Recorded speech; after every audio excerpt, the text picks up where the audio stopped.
Friends, ఈరోజు నేను వంకాయ కర్రీ చేస్తున్నాను. కావాల్సిన ఐటమ్స్ అయితే చూపిస్తున్నాను.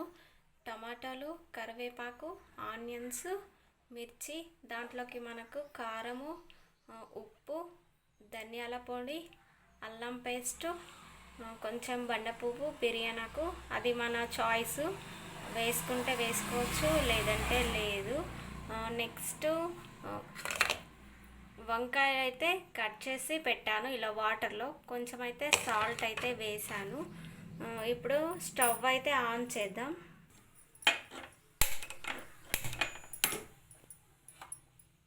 ఒక బౌల్ అయితే పెట్టేద్దాం. ఆయిల్ అయితే వేసేయండి. ఆయిల్ అయితే మనకు కర్రీకి సరిపడంత తీసుకోండి. ఆయిల్ అయితే హీట్ అయిపోయింది. దాంట్లో బండ పువ్వు, బిర్యానీకి అయితే వేసేయండి. నెక్స్ట్ పోపు కోసం జీలకర్ర, ఆవాలైతే వేసేయండి.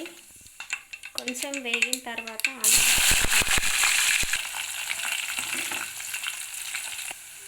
ఇలా కొంచెం బ్రౌన్ అయిన తర్వాత దాంట్లోకి మిర్చి యాడ్ చేయండి.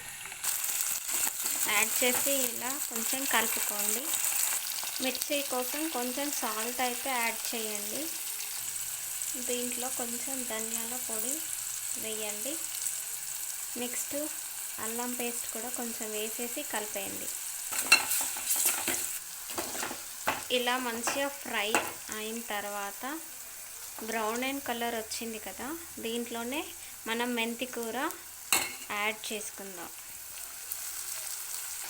కరివేపాకు కూడా కొంచెం యాడ్ చేయండి. చేసి ఇలా కలపండి. దీంట్లోకి పసుపు అయితే యాడ్ చేయండి. కొంచెం కలపండి.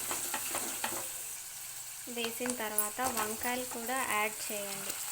మొత్తం వేసేసి కలిపి కప్ అయితే వేయండి. ఒక 5 minutes కప్పు అయితే అలాగే ఉంచేద్దాం. ఇప్పుడు కప్ తీసి చూద్దాం. ఇలా కలపండి ఒకసారి. చూడండి, చాలా బాగా ఉడికింది. దీంట్లోకి టమాటాలు యాడ్ చేయండి. యాడ్ చేసి అలాగే కప్ అయితే వేయండి. ఒకసారి కప్ తీసి చూద్దాం. చూడండి, చూసి కలపండి. ఇలా బాగా ఉడికిపోతుంది టమాటా. ఒక స్పూన్ కారం అయితే వేసేయండి. సాల్ట్ కూడా ఒక స్పూన్ వేయండి. వేసి కలపండి.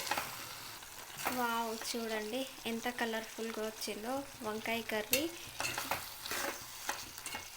ఇప్పుడు 1 minute కప్ అయితే వేయండి.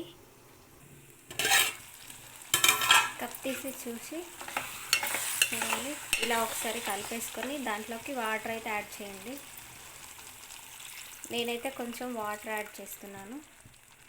చూడండి, వాటర్ యాడ్ చేసిన తర్వాత కర్రీ ఒక 5 minutes అయితే కప్ అయితే వేసేసి ఉంచేద్దాం. ఒకసారి కప్ తీసి చూద్దాం వంకాయ కర్రీ ఎలా అయిందో. వాటర్ వేసిన తర్వాత చూడండి, మనకు చాలా బాగా వచ్చింది వంకాయ కర్రీ అనేది. చూడండి, వంకాయ కూడా ఆల్మోస్ట్ చాలా బాగా ఉడికిపోయింది. ఇప్పుడు మనము స్టవ్ అయితే ఆఫ్ చేసుకుందాం. ప్లీజ్ లైక్ చేయండి, షేర్ చేయండి, గంట కొట్టండి, సబ్స్క్రైబ్ చేయండి.